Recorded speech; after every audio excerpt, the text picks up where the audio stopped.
Hola, ¿cómo están? Muy buenas tardes, bienvenidos a Justicia TV Noticias. Vamos ya con el desarrollo de la información, pero primero nuestros titulares. Presidenta del Poder Judicial, Yanek Tello Gilardi, y la titular del Tribunal Constitucional, Luz Pacheco, se reunieron para impulsar la interoperabilidad con el objetivo de avanzar en el desarrollo del expediente judicial electrónico. Juicio oral contra expresidente Ollanta y otros en su recta final. Colegiado a cargo anunció que el próximo martes inicia la exposición de los alegatos de clausura y tras ello se emitirá pronunciamiento. Y también más de 4 millones de peruanos se han beneficiado con avances significativos en el cumplimiento de las reglas de Brasilia, logrando alcanzar hito histórico bajo el liderazgo de la presidenta del Poder Judicial, Yanek Tello Gilardi. Conozca un poco más sobre el significado de algunos términos usados durante los procesos judiciales y en audiencias públicas. Es algo que usted debe conocer, pero empezamos ya con el desarrollo de la información. La presidenta del Poder Judicial, Yanek Tello Gilardi, y la titular del Tribunal Constitucional, Luz Pacheco, se reunieron para impulsar la interoperabilidad del expediente judicial electrónico. Con esta iniciativa se busca agilizar los procesos judiciales y garantizar un acceso más equitativo a la justicia. Veamos.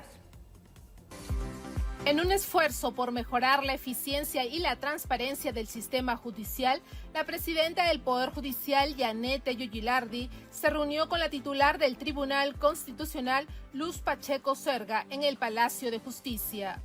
Durante esta reunión de trabajo, ambas autoridades discutieron estrategias para lograr la interoperabilidad de los expedientes que ingresan al Tribunal Constitucional a través del expediente judicial electrónico.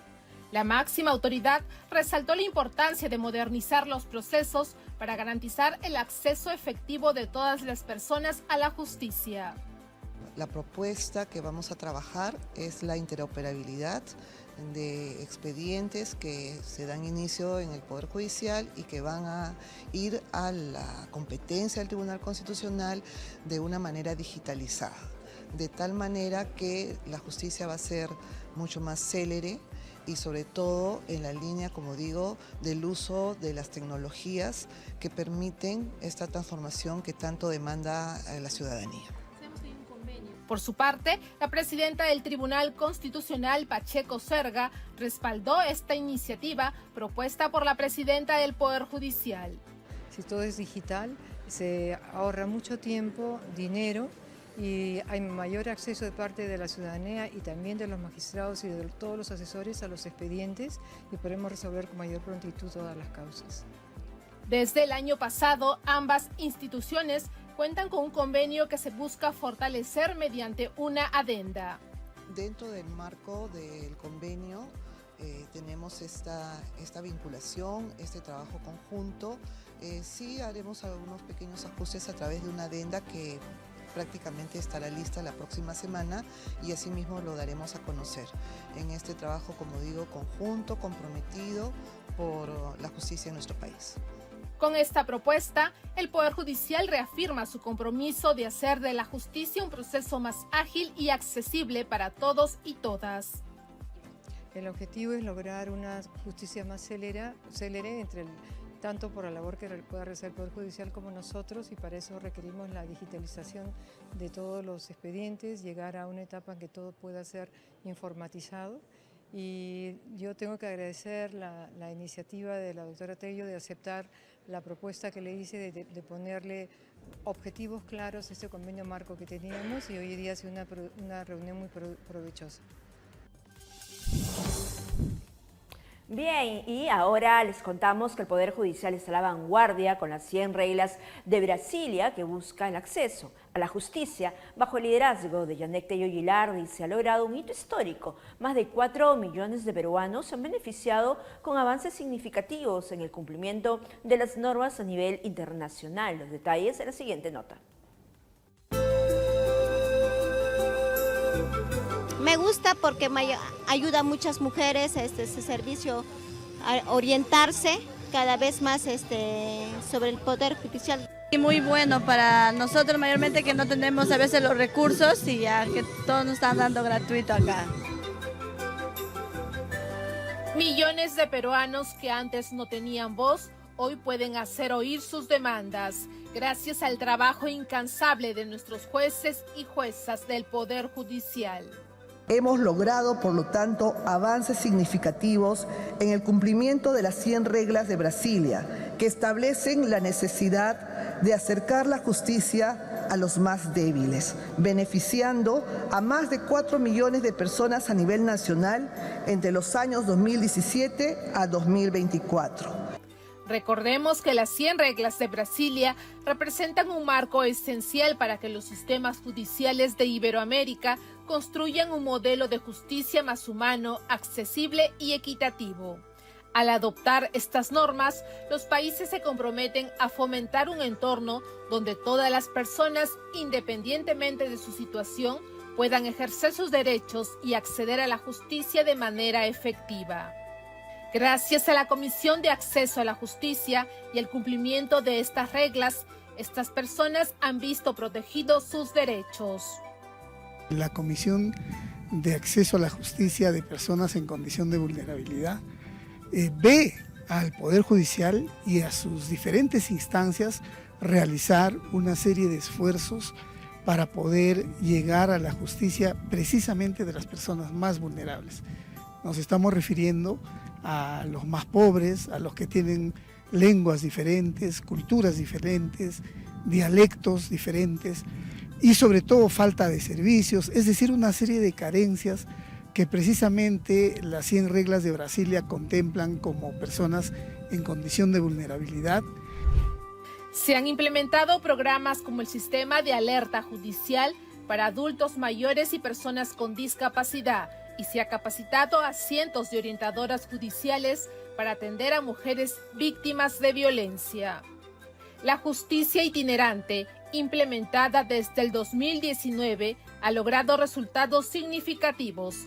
Más de 6.000 demandas recibidas, 3.000 audiencias celebradas y 2.000 sentencias emitidas. Este servicio pionero, que lleva la justicia en las zonas más remotas, ha sido reconocido a nivel internacional. Estos logros son un reflejo del compromiso de este poder del Estado por garantizar el acceso a la justicia para todos y todas.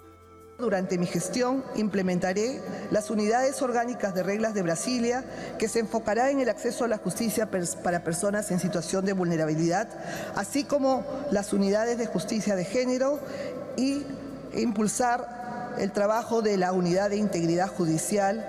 Asimismo, se repotenciará la Oficina Nacional de Justicia de Paz y Justicia Indígena, ONAJUP.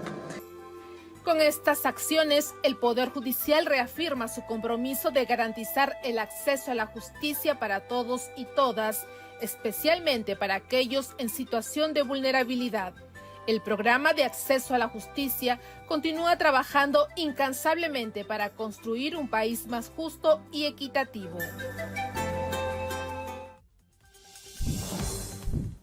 Así es, y hay que recordar además que el acceso a la justicia es uno de los ejes principales que mencionó pues la doctora Yanet Tello Gilardi durante el discurso, ¿no? El 2 de enero, en el que juramentó como presidenta de la Corte Suprema de Justicia. Hay que decir también de loable labor que se realiza en estas zonas alejadas del país, en donde los jueces han dejado sus escritorios, sus zonas de confort para acudir precisamente a escuchar a tantos justiciables. Bien, y ahora les contamos que en el 2024 el Centro de Emergencia Mujer registró más de 58.000 casos de violencia física, de los cuales 49.000 fueron mujeres. Desde el Poder Judicial se realizan esfuerzos para hacerle frente y prevenir la violencia. En el siguiente informe, conozca usted sobre el Sistema Nacional Especializado de Justicia para la Protección y Sanción de la Violencia contra las Mujeres e integrantes del grupo familiar. Un informe de nuestra compañera Kelly Medina. Veamos.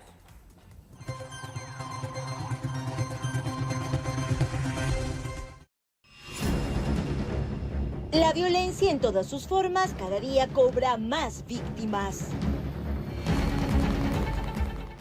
De enero a noviembre de 2024, el Centro de Emergencia Mujer SEM atendió más de 58.000 casos de violencia. De esta cifra, 9.198 fueron casos de hombres, mientras que 49.311 fueron casos de mujeres. Estas cifras son alarmantes. Es necesario erradicar esta nueva pandemia, que cada día se lleva más víctimas, a las que no solo se les arrebata la vida, sino también los sueños y proyectos. Desde el Poder Judicial existe un compromiso en la lucha contra la violencia y se hace visible desde el Sistema Nacional Especializado de Justicia para la Protección y Sanción de la Violencia contra las Mujeres e integrantes del grupo familiar. Este sistema está compuesto por diversas instituciones: la Policía Nacional del Perú, el Ministerio Público, el Poder Judicial y el Ministerio de la Mujer como ente rector.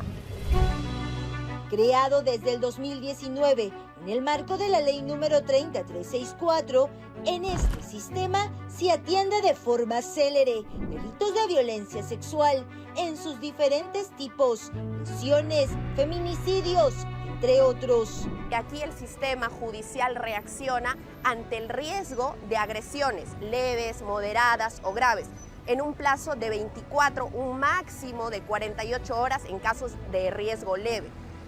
Se emiten medidas de protección para evitar que estos casos de violencia lleguen a casos muchísimos más graves como feminicidios o violaciones sexuales, entre otros.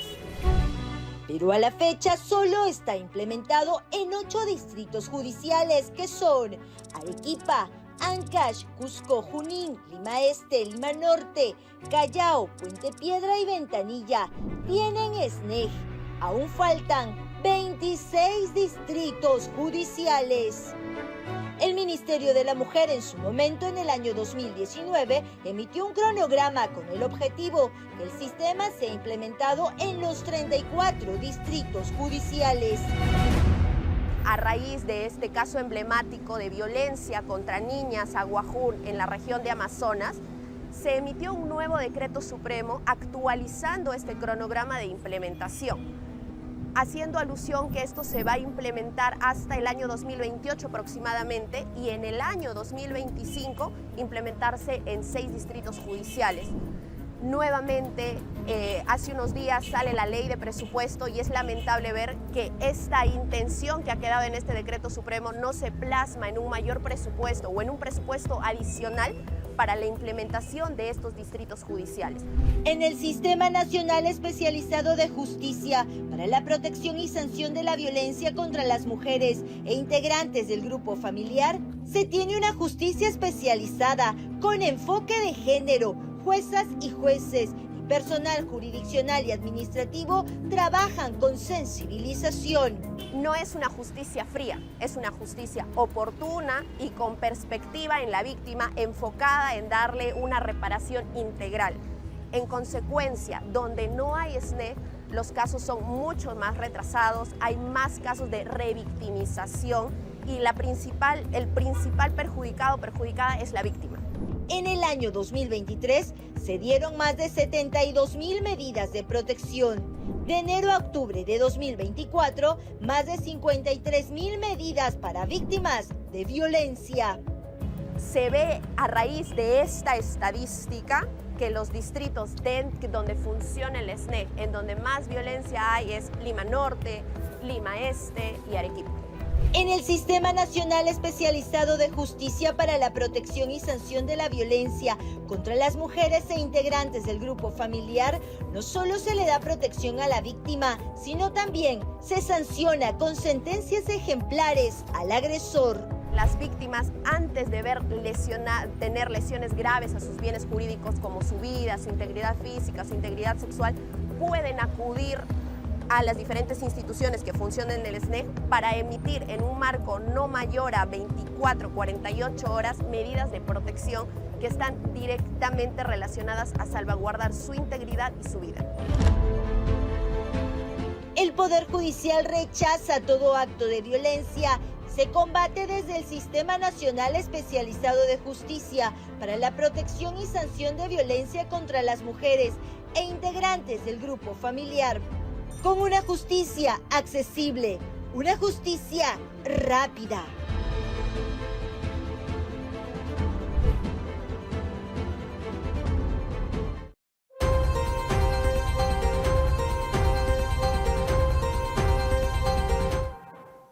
Bien, y precisamente para tratar estos casos, ¿no?, de violencia de género, violencia contra las mujeres, integrantes del grupo familiar, nos enlazamos en este momento con la jueza Chávarri Villanueva para que nos hable precisamente sobre las penas. ¿Cómo está, doctora? Muy buenas tardes, gracias por atendernos.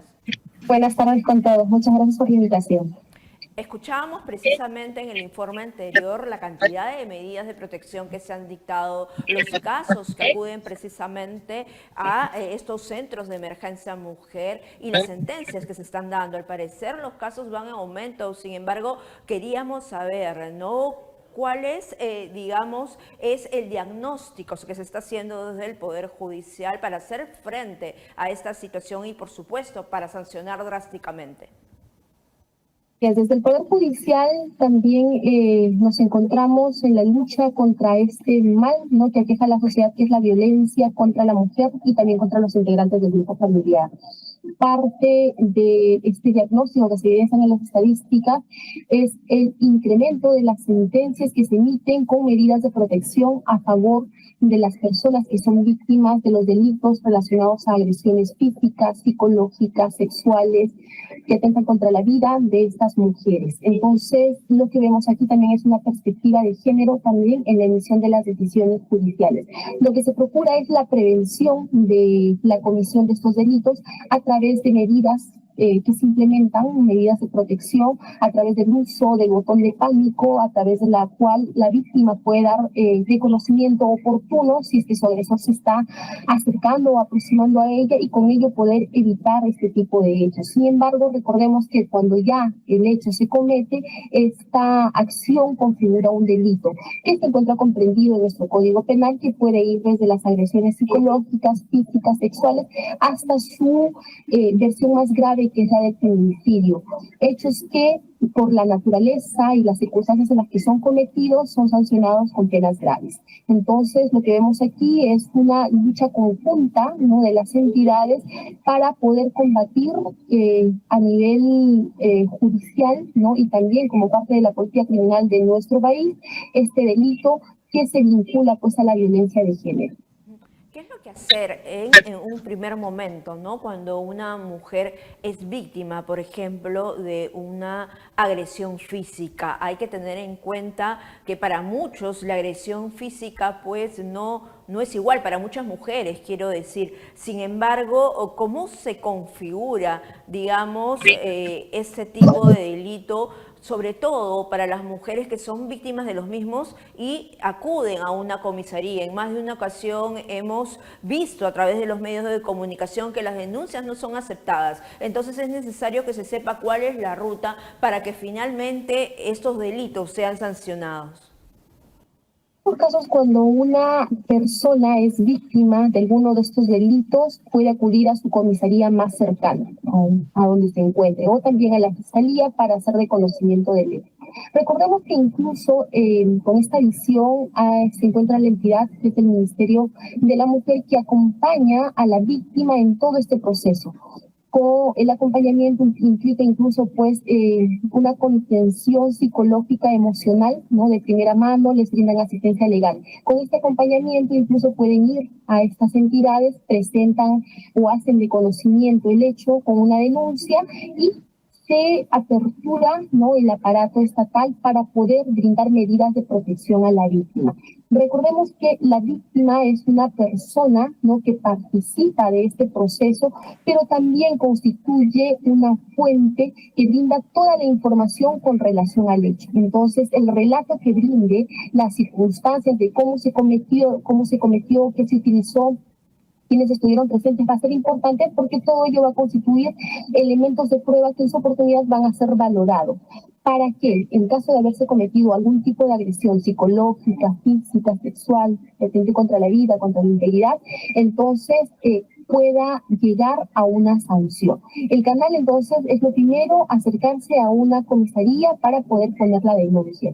Si es que la víctima se encuentra en riesgo de agresión, convive con el agresor, cohabitan o de repente depende económicamente, entonces todo eso es que hacer el conocimiento para que se puedan dictar medidas de protección. Es más, durante este proceso se utilizan fichas de valoración de riesgo para poder determinar el grado de riesgo justamente en el que se encuentra la víctima. Y como bien se manifestaba en los informes previos, el plazo para poder emitir estas decisiones son inmediatas, ¿no? Se cuentan los plazos de 24 o 48 horas para medidas de protección.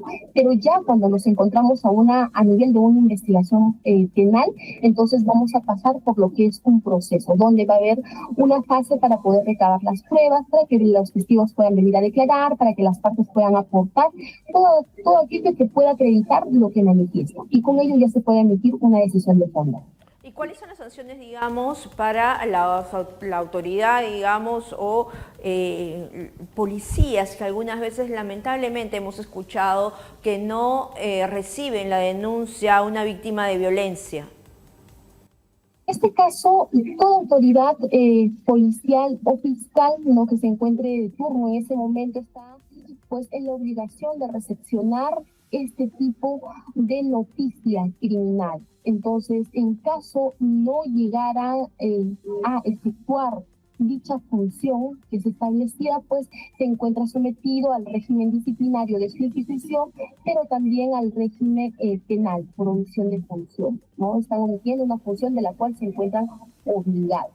Pero ¿qué pasa si es que una víctima concurre y no se le quiera recepcionar la denuncia? Probablemente, como bien manifestaba, esto pueda ser más recurrente a nivel de las comisarías. Entonces, si es que eso llegara a suceder, inmediatamente se constituyen a la fiscalía más cercana para hacer reconocimiento de este hecho. Doctora, lamentablemente, pues, casos de violencia contra la mujer vemos todos los días, ¿no? En el siguiente informe lo invito a que me acompañe también a ser testigo del mismo. En el 2023 se cometió un terrible crimen en el campus de la Universidad Nacional de San Agustín de Arequipa, cuando un ex estudiante asesinó a su pareja en un horrendo caso de feminicidio. Hoy la justicia dictó para Rodrigo Larico Larte más de 20 años de prisión. Más detalles en la siguiente nota.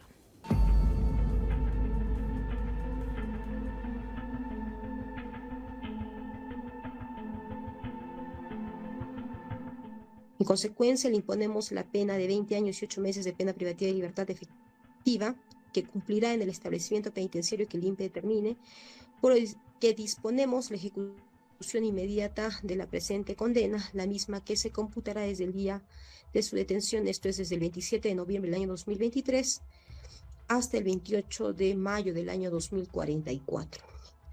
Fue la sentencia de más de 20 años que el Juzgado Penal Colegiado Subespecializado en Delitos Asociados a la Violencia contra las Mujeres e integrantes del Grupo Familiar de Arequipa, que impuso al ex estudiante universitario Rodrigo Larico Larte por el feminicidio contra su entonces pareja Ana Paola Vargas Ramos.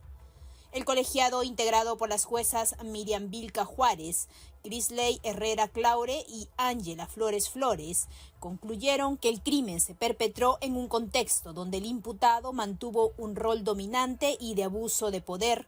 Hubo alevosía, la víctima no tuvo la oportunidad de defenderse. Las juezas determinaron además que el procesado tuvo la intención de quitar la vida a la víctima, por ello llevó la navaja a la universidad. La abraza cogiéndola del cuello con su brazo izquierdo para luego sacar de su bolsillo derecho de su pantalón la navaja que tenía guardada, comenzando a atacar a la agraviada, realizándole varios cortes en el cuello y tórax. El terrible crimen fue ejecutado por Rodrigo en uno de los laboratorios del campus de la Universidad Nacional de San Agustín el 29 de septiembre del 2023, cuando los estudiantes cursaban el segundo año de la carrera de Ingeniería Industrial.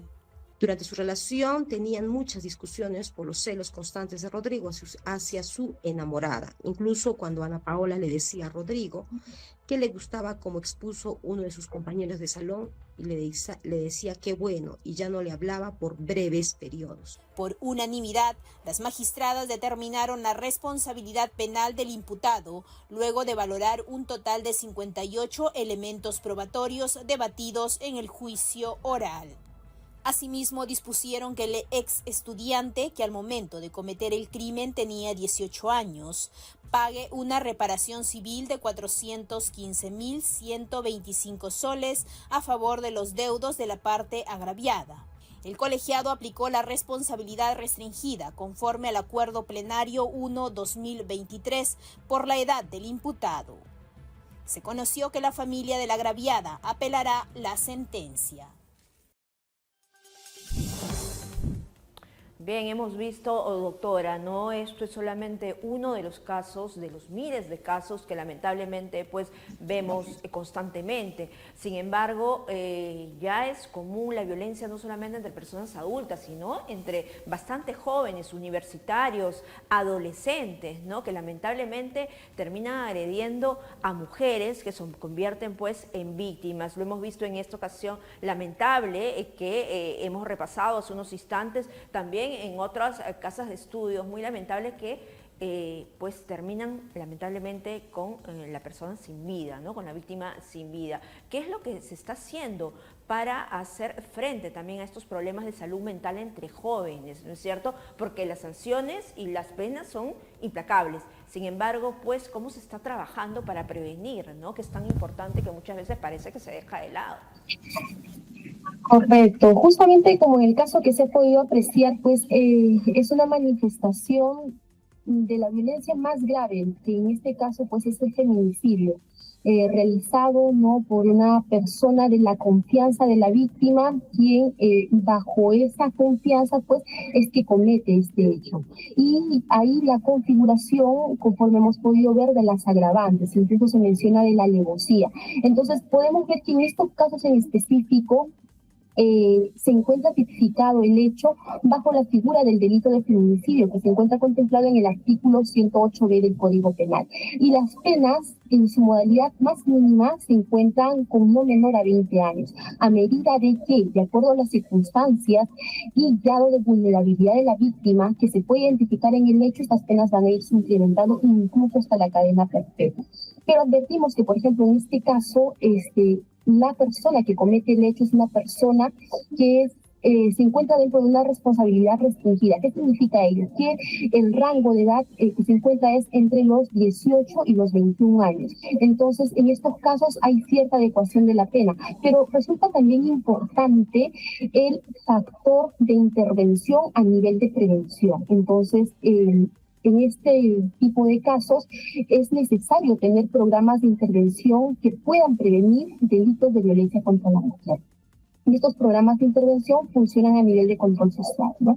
Que puede darse, por una parte, con trabajo de la policía y la comunidad, con trabajo del Ministerio Público y la información a la comunidad, pero también trabajo del Poder Judicial. Y nosotros, como entidad, lo que hacemos es emitir este tipo de decisiones que comunican a la sociedad que este tipo de conductas son reprochables, son sancionables, son prohibidas. Y por tal, la decisión que se emite contiene una pena ejemplar para que este tipo de hechos no se vuelva a cometer.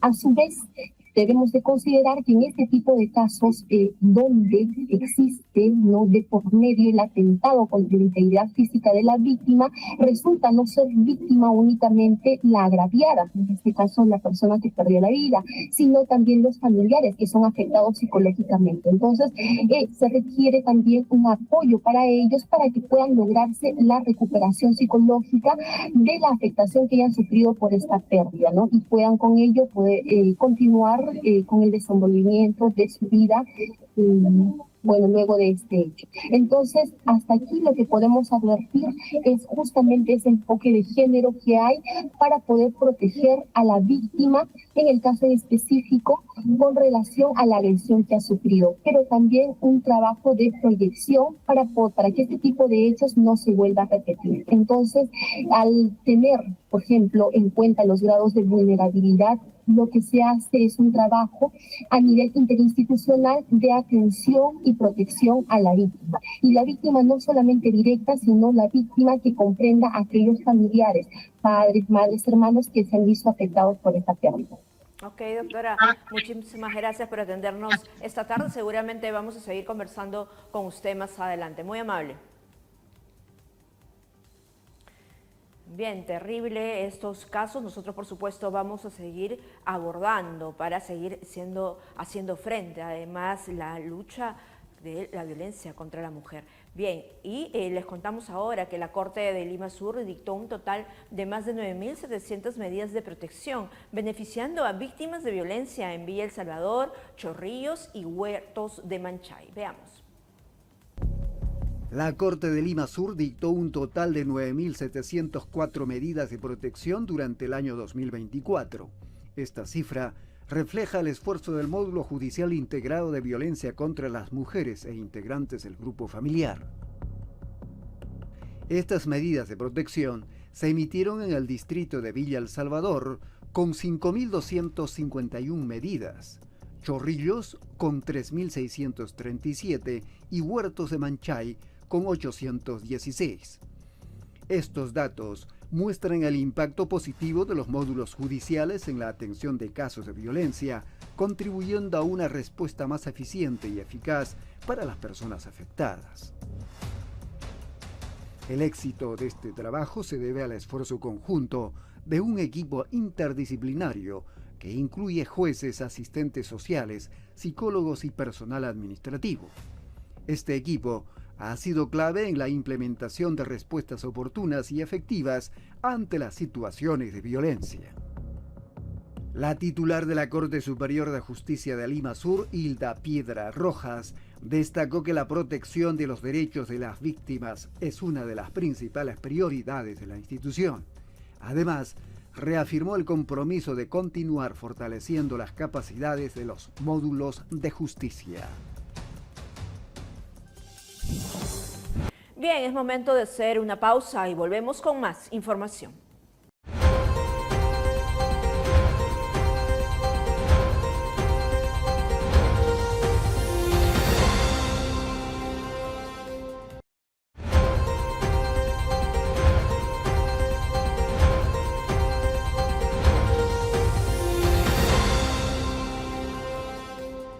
Gracias por seguir acompañándonos en Justicia TV Noticias. Y en la siguiente nota conozca el significado de algunos términos usados durante los procesos judiciales. Muchos de ellos tienen orígenes particulares que usted tiene que conocer. El juez Omar Ahmed nos instruye sobre terminología de derecho penal. Veamos. Son miles de usuarios que cada día siguen la transmisión de las audiencias más emblemáticas y mediáticas que Justicia TV comparte a través de sus diversas plataformas. En estos procesos judiciales se usan términos que muchas veces no son de entendimiento para la ciudadanía, por lo que el juez Omar Ahmed de la Corte de Lima nos explica en qué consisten algunos de ellos. La concusión, que es un término que deriva de una raíz latina de la palabra concutere, que es golpear un árbol para sacar frutas, que aludimos al acto en el cual, una manera extorsiva, un funcionario público abusa de su cargo para pedir un favor o un beneficio a un particular sin ninguna contraprestación.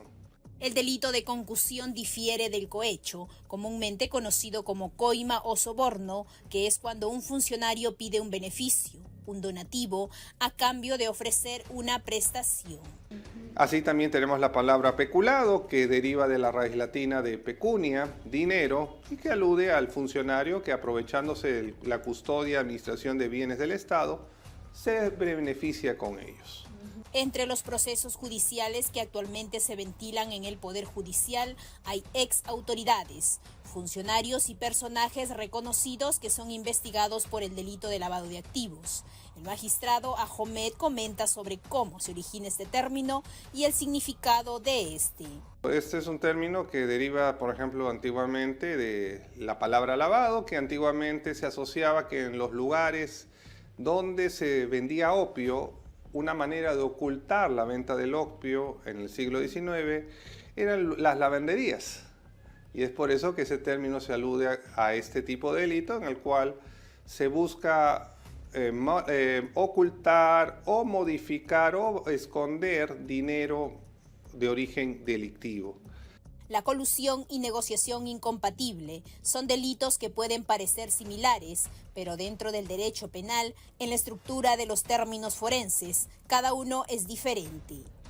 Mientras la colusión para los abogados que están en derecho penal se asocia al acuerdo que hace un funcionario público con un particular para beneficiarlo en un concurso público o una contratación pública, la negociación incompatible es distinto porque en esta no hay un acuerdo entre el funcionario con el particular, sino que unilateralmente ese funcionario favorece a un empresario sin previo acuerdo en un posible contrato o concurso público. El magistrado resaltó la importancia del uso de un lenguaje más sencillo para los ciudadanos. Indicó que el texto de las 100 reglas de Brasilia establece esta disposición para lograr una justicia más accesible. Sumamente interesante e instructivo, además, pues porque muchas veces utilizamos términos en el marco de este argot judicial y muchos ciudadanos no sabemos pues de qué se trata. Ahora, a través de este informe hemos tratado de dar algunas luces. Bien, y ahora les contamos que el juicio oral contra el expresidente de la República, Ollanta Humala, y la ex primera dama, Nadine Heredia, y otros por el delito de lavado de activos, llega a su fase final. El colegiado a cargo anunció que el próximo martes inicia la exposición de los alegatos de clausura y tras ello se emitirá pronunciamiento. Veamos. Vamos a ser bastante concretos en cuanto a la presentación de alegatos, sobre todo porque hay varias partes procesales que exponer y porque en su momento, también cuando corresponda al juzgado dar los fundamentos de decisión, también seremos concretos, ¿no? El tercer juzgado penal colegiado nacional anunció que el próximo martes 14 de enero a las 8:30 de la mañana iniciará la exposición de alegatos de clausura del juicio oral contra Ollanta Humala Tasso, su esposa Nadine Heredia y otros acusados por el delito de lavado de activos. En esta fase, el juicio contra el expresidente de la República y la ex primera dama va llegando a su fin y el colegiado quedará expedito para dictar la sentencia. La directora de debates, Naiko Coronado, estableció la pauta que seguirán los sujetos procesales. El Ministerio Público y la Procuraduría serán los primeros en exponer sus alegatos de clausura en una única sesión. De acuerdo al avance, es muy probable que el martes 21 de enero harán lo mismo las defensas técnicas de los principales imputados. La magistrada también indicó que serán concretos en su decisión tras revisar el caso con la lectura de las más de 1.284 hojas registradas en todo el juicio oral.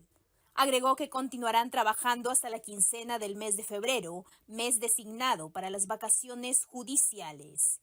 Recordemos que el fiscal del equipo especial del caso Lava Jato, Germán Juárez Atoche, solicitó 20 años de prisión para Ollanta Humala y 26 años y 6 meses para Nadine Heredia. Bien, y ahora les contamos que el Poder Judicial emitió impedimento de salida del país para el futbolista Yandesa, sobre quien pesa una investigación por agresión con tentativa de feminicidio hacia su expareja. Veamos. No podrá salir del país. El Poder Judicial emitió una orden de impedimento de salida del país por 9 meses para el futbolista Yandesa, en el marco de la investigación por el presunto delito de tentativa de feminicidio en agravio de su expareja, Gabriela Álava, durante las celebraciones de Año Nuevo.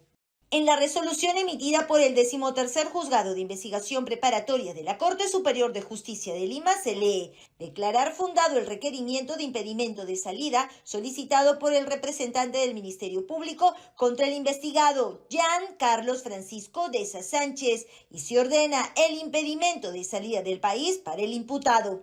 Recordemos que en el primer día del año la víctima acudió a la comisaría de Maranga a presentar una denuncia contra Deza Sánchez, quien la habría agredido en un departamento ubicado en el distrito de San Miguel. La víctima indica que mientras se encontraban celebrando la llegada del 2025 tuvo una discusión con el futbolista e intentó marcharse del lugar, pero cuando entró a su habitación a recoger sus pertenencias, este la atacó, golpeándola hasta el extremo de dejarla inconsciente por varias horas. Luego de recuperarse, acudió inmediatamente ante las autoridades. Ante los hechos, el Club Deportivo Juan Pablo II de Lambayeque tomó la decisión de rescindir el contrato del futbolista. Sobre Jean Deza Sánchez pesan 11 denuncias por agresión a sus exparejas, según información de la Defensoría del Pueblo. Por el momento se encuentra no habido y se espera que pronto pueda dar su declaración ante la justicia. Lamentable, pero cambiando de información, les contamos buenas noticias. Los ciudadanos podrán saber que el Poder Judicial ha implementado una nueva guía que simplifica y acelera el proceso de trámites judiciales. Gracias a herramientas tecnológicas y digitales, acceder a la justicia será más fácil que nunca a través del módulo de atención al usuario. Veamos. A partir de ahora, realizar tus trámites judiciales será más fácil y rápido. El Poder Judicial ha lanzado una nueva guía para mejorar la atención al ciudadano, utilizando herramientas tecnológicas y digitales. El documento establece que los módulos de atención al usuario, ubicados en la Corte Suprema de Justicia y en las Cortes Superiores del país, estarán integrados por personal especializado. Este equipo ofrecerá orientación tanto jurisdiccional como administrativa a los usuarios judiciales y al público en general. Cada MAU deberá contar como mínimo con un anfitrión y un abogado orientador. Su horario de atención será de 8 de la mañana a 5 de la tarde, incluyendo un tiempo de refrigerio, y se adaptará en aquellos distritos judiciales que tengan horarios diferentes.